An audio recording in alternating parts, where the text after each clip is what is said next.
Hello everyone, my name is Jess Palmer, and today I will be giving a presentation on the art of active reading. What is active reading? In the third week of the semester, that's when we started to dig into what active reading was, when we were reading The Importance of Being Earnest.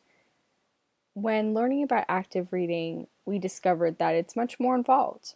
It's much more involved than if you picked up a fiction book for pleasure or if you were skimming a textbook in any of your other classes.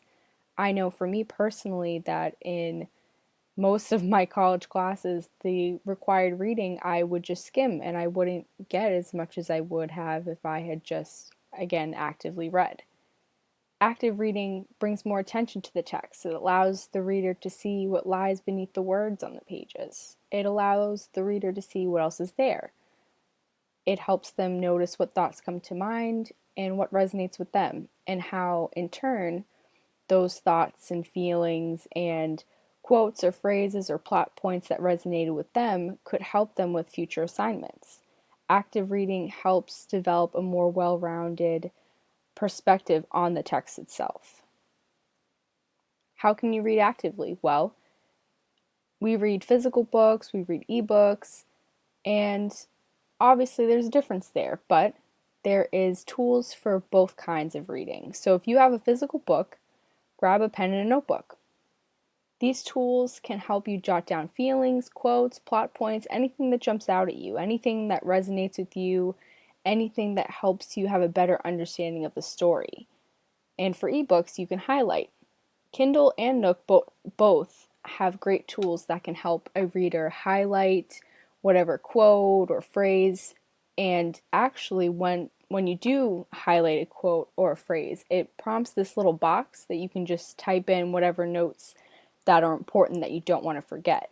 And these highlighted text and notes are then saved for your future reference when you need them for a possible paper or presentation.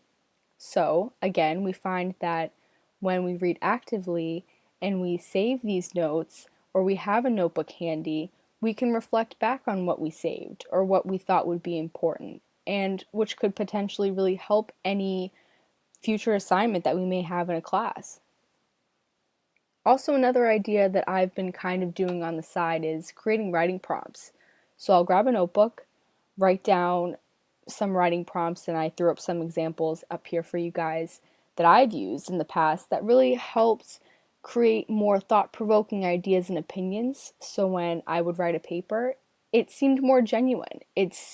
The writing flowed better because I've already established certain beliefs and opinions that I want to touch upon because I took the time to actively read, and these writing prompts really helped me dig deeper into the text. Why is active reading important? Well, these are two main reasons that how I've found it important personally. I don't know if you've ever have read a book and you've read the same page, line, and dialogue over and over and over again to find that you have retained nothing. You have retained absolutely nothing, and you feel as though you keep wasting your time having to read it over and over again. Well, active reading can help with that. Active reading really makes you focus on what you're reading. And by taking notes or highlighting particular phrases, you are most definitely less likely to forget what you have just read because now you have physical notes to reflect on back when you probably wouldn't remember it. But now you have the physical evidence that you did remember it and you have it for future reference. And all in all, you get more out of the story. By taking notes and really involving yourself in the story, you're able to get more out of it. You're able to pick up literary trends and patterns and things that you may have overlooked if you were just skimming. My opinion on active reading is this. Before I took this class, I absolutely, entirely never actively read.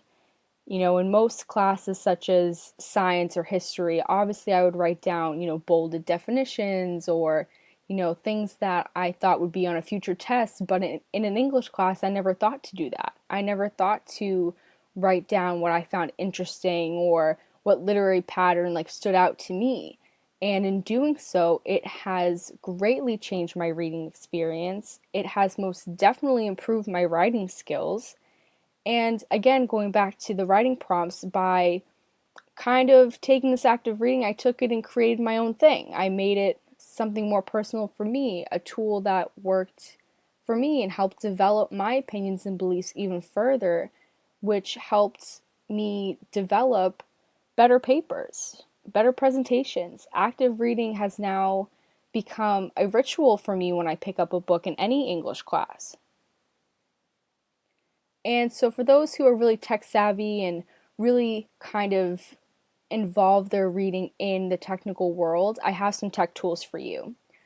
Google Keep is very similar to the iPhone Notes app. It allows you to color code certain notes, it allows you to customize them entirely. There's folders, labels, everything you can imagine Google Keep has. You can have it over several Google accounts, which is great. And it's all saved over the Google Cloud, so you can have it on multiple devices, which is great.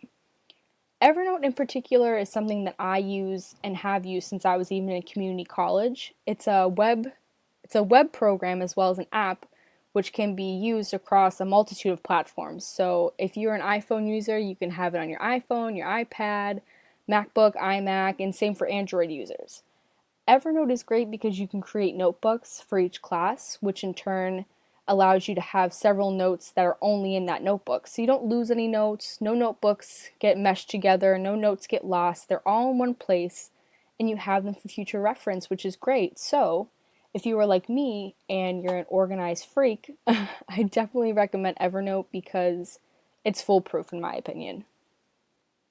And these are my sources. I obviously reflected back on the week 3 lecture notes, which I highly recommend you do if you're more interested in developing a more active reading ritual routine, as well as check out Google Keep and Evernote because, again, I really think that these are great tools to stay organized with your notes.